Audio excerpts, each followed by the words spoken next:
No, bonjour, bonjour, Debra Topping, Indigenous Nagachi and Dunjaba. I'm not coming in live from Fond du Lac, but usually that's my little perch up there. Born, raised, Fond du Lac Reservation, been married long time, 40 years, 3 beautiful kids. 3 beautiful, amazing grandsons and amazing, beautiful granddaughter. My husband was like a chauvinistic pig, and we all agree on this, so it's something we all know. But he redeemed himself, so yeah, the Creator gave him 4 grandsons, 3 grandsons, excuse me. That's something I don't know. So then he really must have had some words with the Creator, and we got this beautiful granddaughter. Yay! She hails from Lakota country, and there's a whole story with that. But anyways, I'm here to talk about Waadookawaad Amikwag.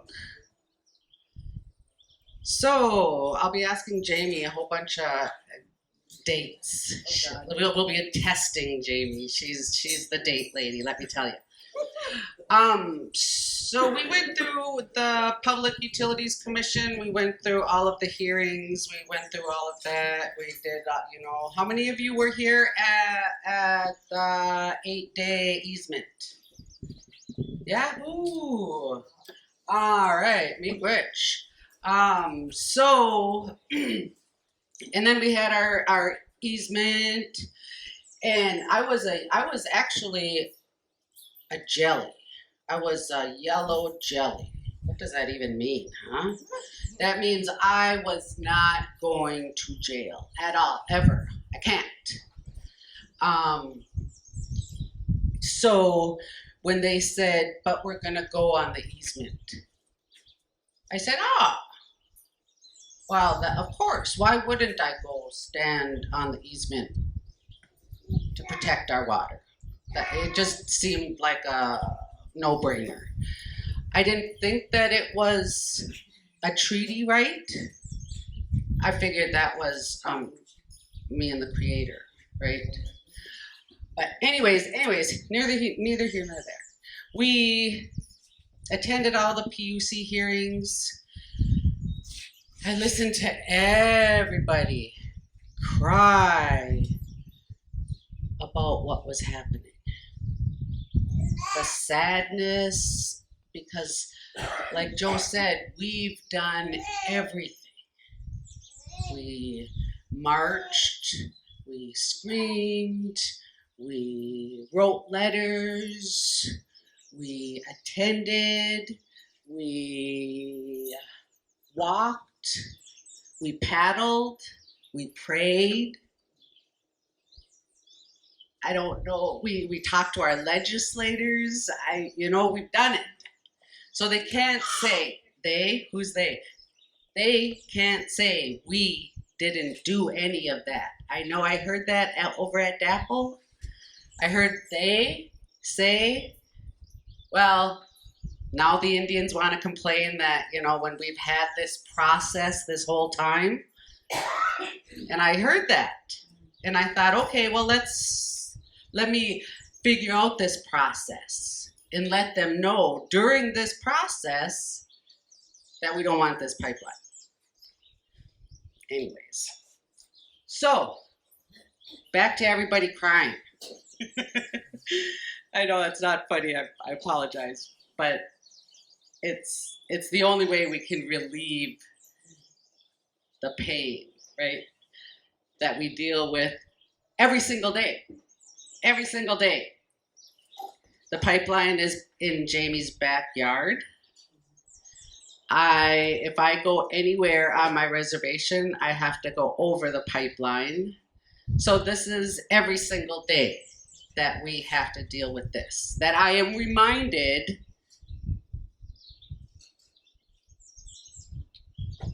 that I don't matter. Because they're poisoning our food and water. It's that simple, genocide, right? So the pipeline was finished what day? October 1st, 2021. Started pumping oil. October 1st, 2021. Oh, it was the worst day ever. We talked to each other, we cried, we met. And what can we do? What can we do? What can we do as regular people that have been done? Shut it down. Right. So we know that we have to document everything that they're doing and saying, right? Because they said, oh, it's no big deal. It's already through. Don't worry about it. It's already pumping oil. Don't even worry about it. But we did worry about it because we've seen what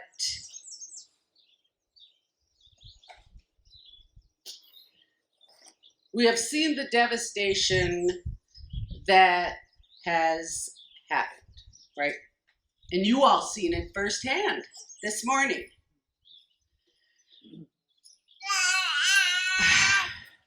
So every day.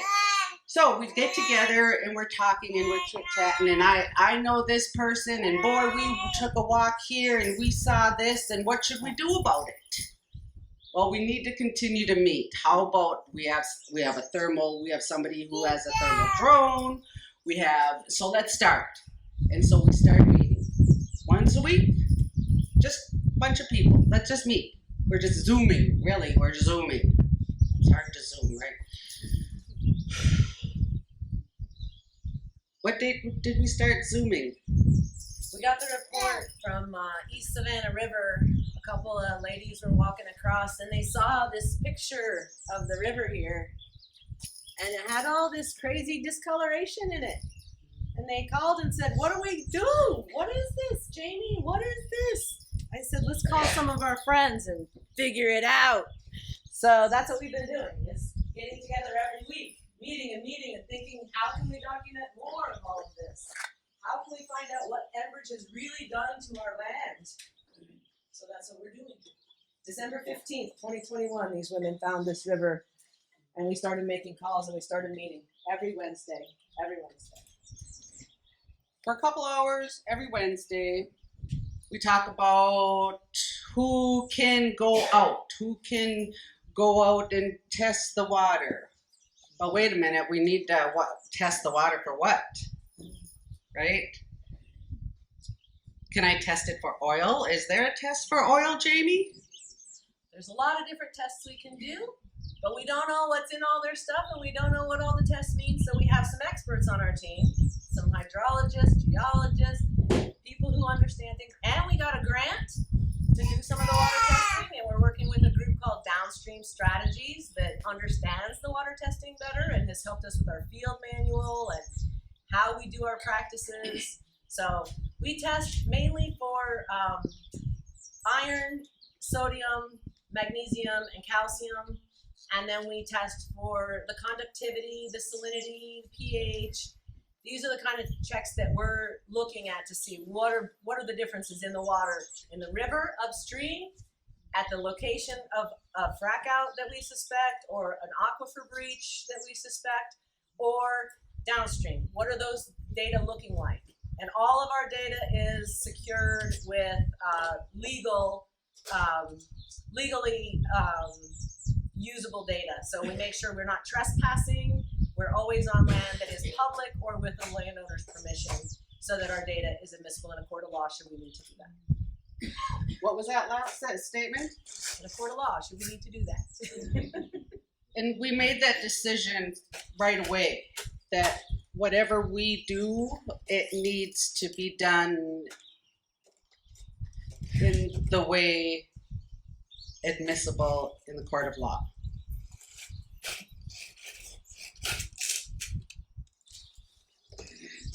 So this is our thermal flyover. We have how many? Upwards of 4 dozen sites of upwelling water, over 100 sites of concern along the 337-mile corridor. How many sites of concern? We have about 100 that are interesting. We have about 4 dozen that are definitely some sort of upwelling water from the land. What does that mean? Upwelling water from the land. So one of the tests we do, and I should have brought my meter, but we have meters that we can put into the water and we can see what the temperature is. And we'll show you a news piece here in a minute, and Jeff Broberg talks about it a little bit, but basically when in the middle of the winter, we have hot spots that come up. So when it's 0 degrees on the land, the water coming out of the deep earth is 45 degrees, 45 to 50 degrees constant. And so when we see 45-degree water in the middle of winter on the land, we know that there's water coming out of the deep ground. And in the middle of the summer, it's a cold spot.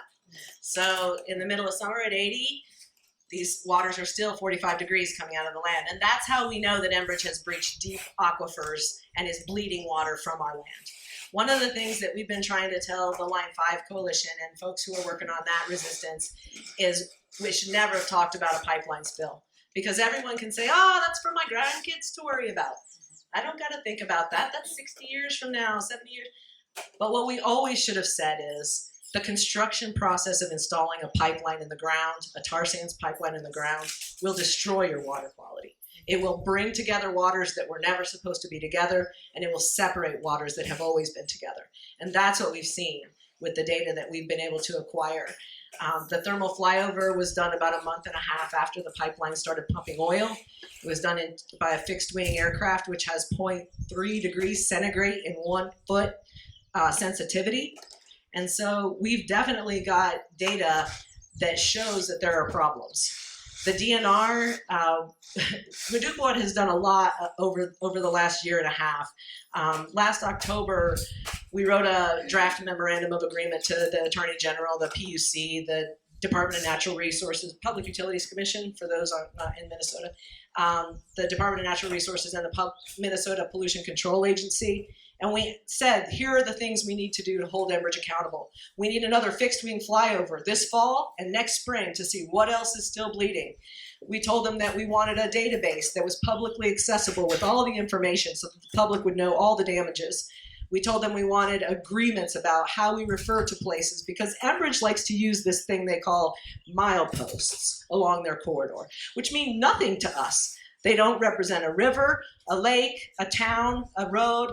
They're just mileposts along their pipeline. And so the state responded to us and said, and we said, we'll share you our data, but we're not just going to give you our data. We're going to show you what it is. We're going to train you how to use it so that you do something with it and don't just round file it. And the state basically came back and says, well, we'll meet and you can give us your data. So February 1st, we met with the DNR and the PCA. They have a team of about 10 or 15 people around the state still monitoring this project. I'm not sure who pays the salaries for that. I'm betting it's not Enbridge. I'm betting it's you and me. But those people are still working to this day on trying to remediate the project. Enbridge has 5 years to return the land to the state that it was in before they were here. And we've got evidence that shows that they probably are never going to be able to do that. They need to start talking with Enbridge about how are you going to remain permanently responsible for these damages that you put in our land? How are you going to permanently pay us back for this? Well, and you and I, a bunch of us in this room, we know there's no money that pays that back. There's no money that pays that back. There's no money that brings the frogs back to life. It's just not real, right? Money isn't the answer for everything. And one of the things that we've been really upset about is that the DNR and the MPCA haven't told the public what the truth is about all of these damages. And one place in particular is Walker Brook, which is about 15 miles to the north here. LaSalle Valley is a glacial till valley to the south of the Mississippi headwater crossings of the Line 3 pipeline. Walker Brook is a mirror image glacial till valley. All kinds of really various structures in the land. And what Enbridge ended up doing is last summer, there was a hole in their pipeline, a 4 foot by 6 foot hole above their pipeline where the soil had liquefied and opened up above their pipeline. You could stick a ski pole in it and not hit bottom. And pretty soon they started putting the timber matting back in at Walker Brook. And all last summer they remediated this land. And in the end, they ended up scraping all the land down here by the brook, scraping all this land out, putting in sand and aggregate, and pretending like that fixed everything. So they pulled their timber matting out at the end of February. Last week in February, their timber matting was all gone. They told I went in December of 2021 or 2022 to the commissioners and said, what's going on here? This is our public land. What are you guys letting the DNR do? They said, oh, the DNR's got it. It's all good. And the DNR isn't even in charge of this site. This is a Minnesota Pollution Control Agency site, unlike the aquifer breaches, which are DNR controlled. But this basically... Wait, what? Yeah, right? So here's how this works. We figured out in these meetings with the agencies, like the Minnesota Department of Health handles drinking water, and the DNR handles one aspect of water, and the PCA handles another aspect. And so if they've siloed these organizations and agencies that deal with something that never is separate, right? Water never separates. You cannot separate. It just goes. It's all connected. It flows together like mercury. When you pluck it on the ground, it just whoop. So anyways, so this hole was in their pipeline, and they came and did all this work. February, they pulled their stuff out. And then in March 5th this year, we went back into the valley, and they've already got bleeding land still. The water's still bleeding because what they did is install their pipeline into an aquifer. So their pipeline basically draws all that water out of that aquifer down the hill. Last winter, this is the scene at the top of the hill. So that Walker Brook is in the Red River of the North watershed. It's just the other side of the Laurentian Divide. And they were pumping all this water out of that hillside because their pipeline was unstable in that land. And they needed to get the water level down so they could try and fix it. So they pumped millions of gallons up over the Laurentian Divide, plopped it into Tracy Wagner's yard in this dewatering pit, and it proceeded to bleed through his land, through his forest, across the road, across county, 110, and fill his farmland with these huge lakes of water.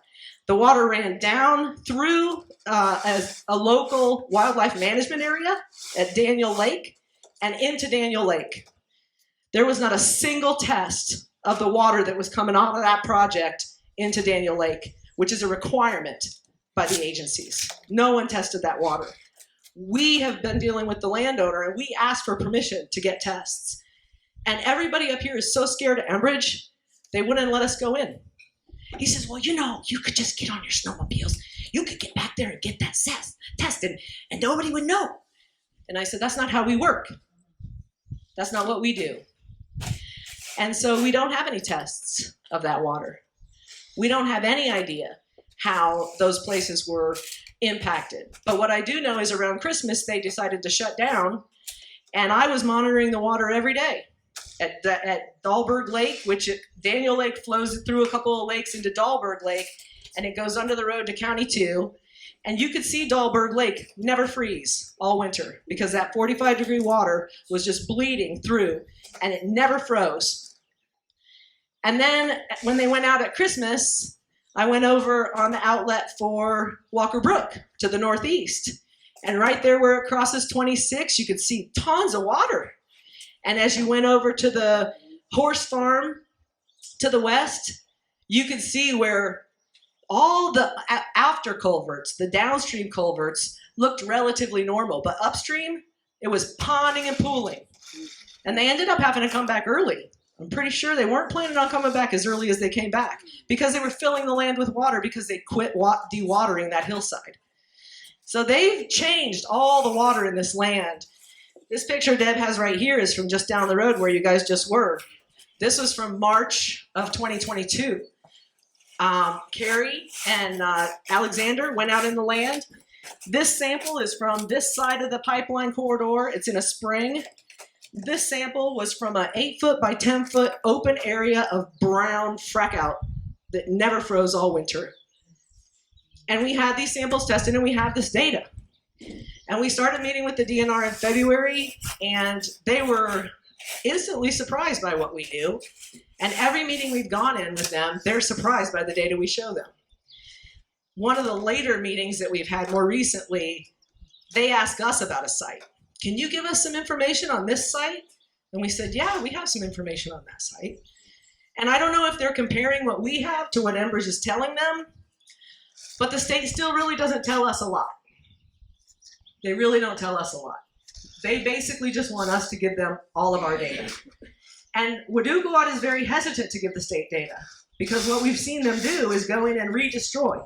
We've been watching these places for a year and a half, and Jackie Christensen will go out with the field team folks that she's got, and they'll see a place starting to recover, like Moose Lake. And then they'll come back and they'll see Enbridge equipment. They'll see little sandbag castles and fountains and all this other infrastructure that they put in to try and measure what their destruction is doing. What we've seen in LaSalle Valley has been really horrific. LaSalle Valley is still unremediated. It's been bleeding for over 2 years coming up. And the last thing that they did was they clear cut about 10 or 20 acres of trees, defoliated them, and just laid them down on the land. I was like, is this just some big middle finger to the environmentalists? What is dead trees along a pipeline even doing? Except maybe creating a tinder to set the bog on fire. And I was just talking to somebody yesterday, I can't remember who said that they had done some research with Enbridge issues in the past and that they had set a bog on fire and it may still very well be burning. But does anybody know anything about this? This is the problem that we found is our state agencies are crippled by not having the time or the intelligence they need to stand up against these applicants. And then the people's voices aren't heard.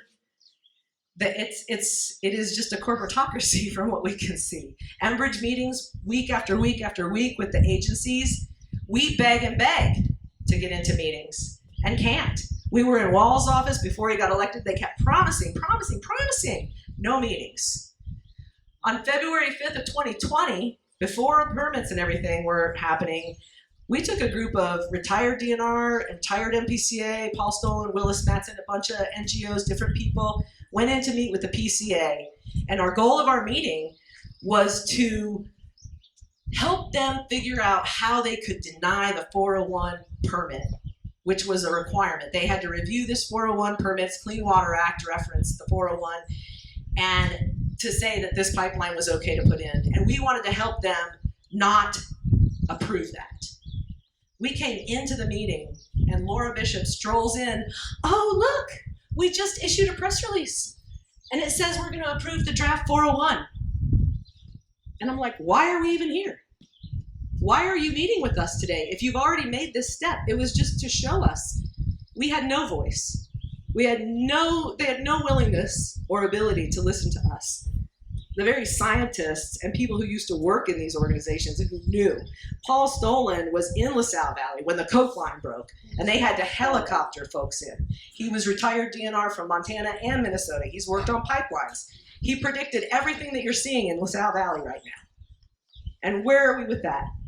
Even their own engineers said, don't punch that steel piling into the ground too deep in this place. And they did. Enbridge did it anyway because they'd rather pay the little tiny minuscule fines. You have water protectors who were arrested for trying to stand against this project who are facing bigger fines than the corporation from Canada who's poisoning our land. Yeah, that's the truth. So we, as they said, we're citizen scientists.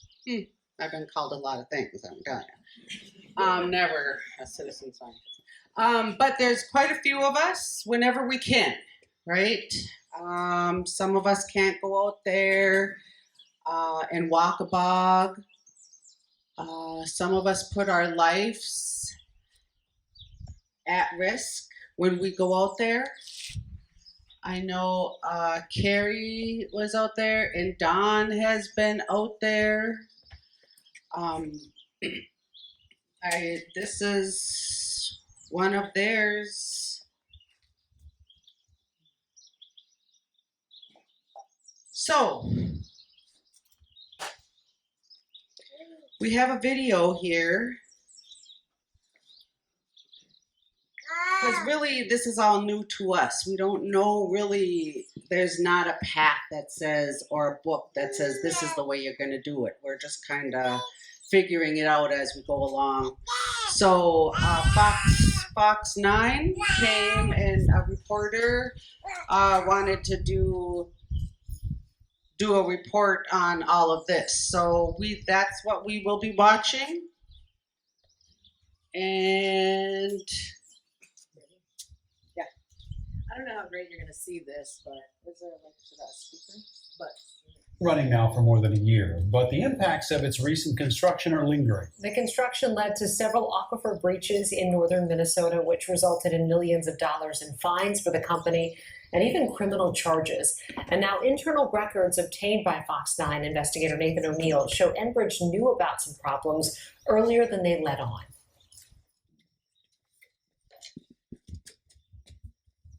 Once again. Yes. This is where my roots are. We tried everything. We may have not been successful in the construction part. We could be successful in the post remediation part. We could be. We can't give up. And what I've learned is that post-construction is part of construction. And so my mantra right now, shut it down. Shut it down. So we'll keep doing what we can do. On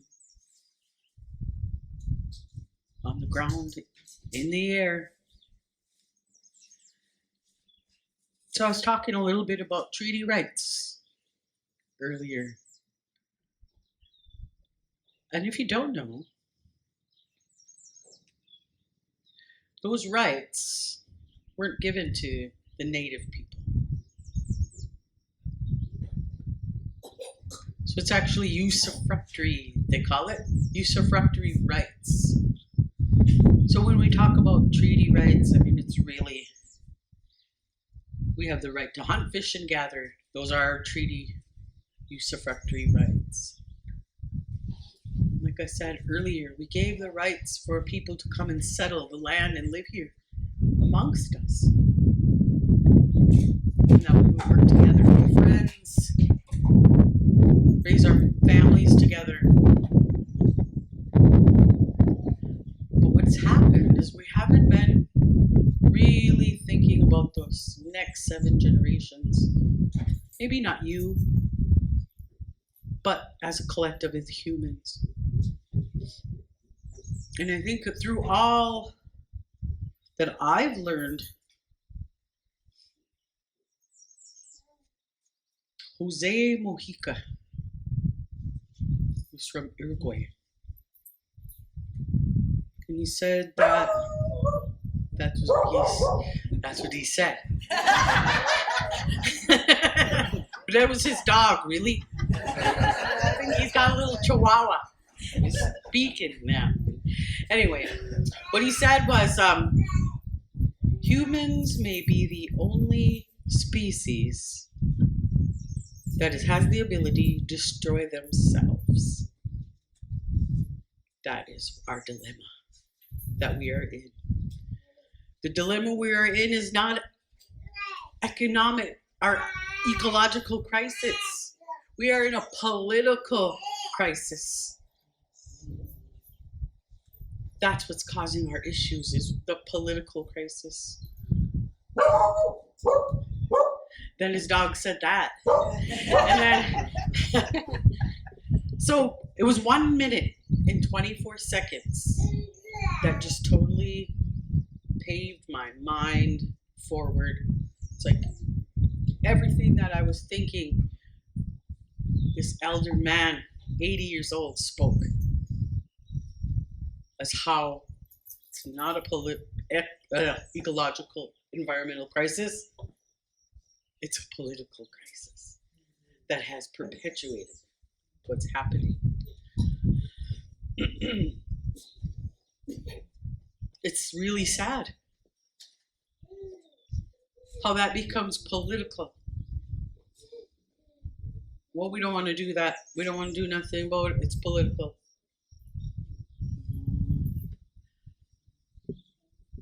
We got to quit separating.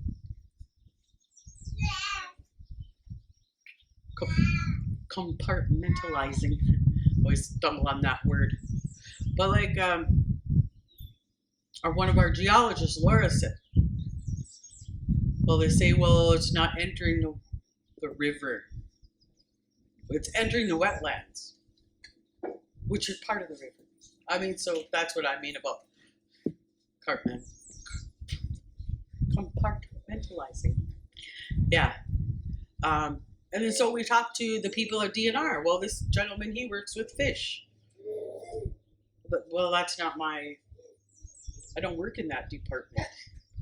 I don't work in water regulation department. But he works with the fish, but he has no input in other ways. So just a lot of things that we learned. Oh, it's like trying to do something and, oh, you got to talk to these people, this rabbit hole down this way, and, you know.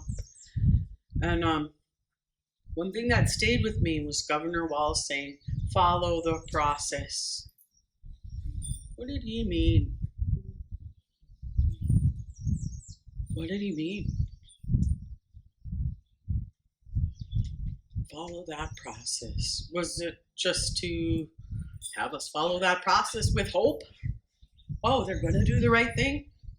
Or was it just to appease us that we hoped that they would do the right thing?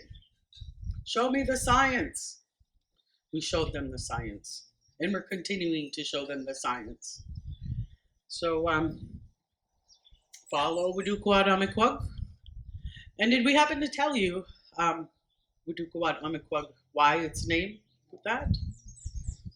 Yeah, so after Enbridge came through in that fall, we noticed red willow into the river in that spring. They were dragging red willow. That's one of our medicines.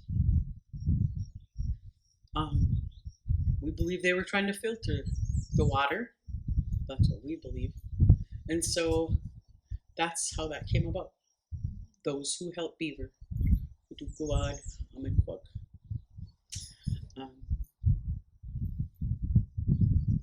So why this is really important, not only to shut it down here,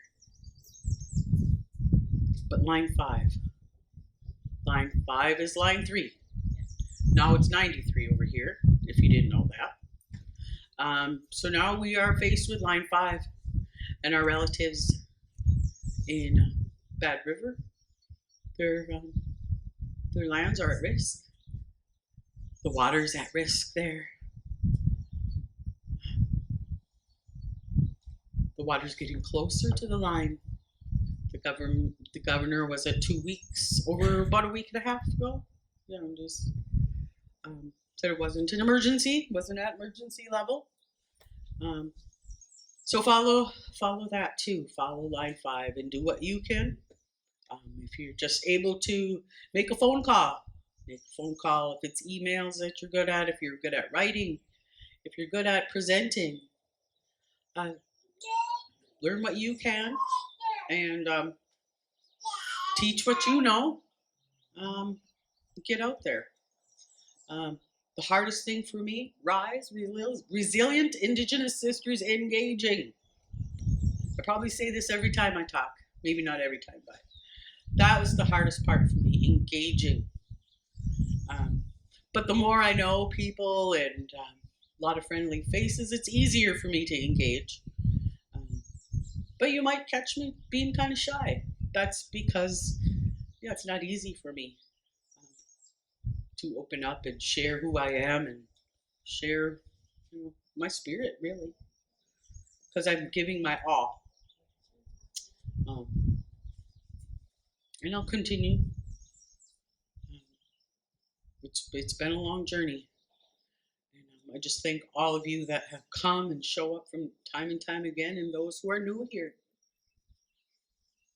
Glad you are here, and we welcome you in open arms into this work of loving our mother, ni Mama Aki, my mother. We only have one. It's up to us to figure out what we're going to do to help. What are you going to do? When Monday comes, when you get home, what are you going to do? Are you going to think for a while, or are you going to jump on that computer or in your phone, plan something? I've been to a few churches. This was between Standing Rock and people wanted to learn stuff, so they invite me in to speak at church. Just tell them what was going on, like with Standing Rock, and kind of how the water protectors were getting the bad rap, and really what was what was really going on. And I just could share that, yep, it just took over my life. I gained 30 pounds, and I'd come home from work, or I'd be on break. I'd look, what's going on? What's going on? So yeah, what are you gonna do? What are we gonna do? Please share Waadookawaad Amikwag's work. Yeah, you can follow us all on Facebook, R.I.S.E Coalition. Personal, I have a lot of personal friendships out here too, so that's great. And I thank you all, and thank you, our members of Waadookawaad Amikwag, for continuing to do this beautiful work.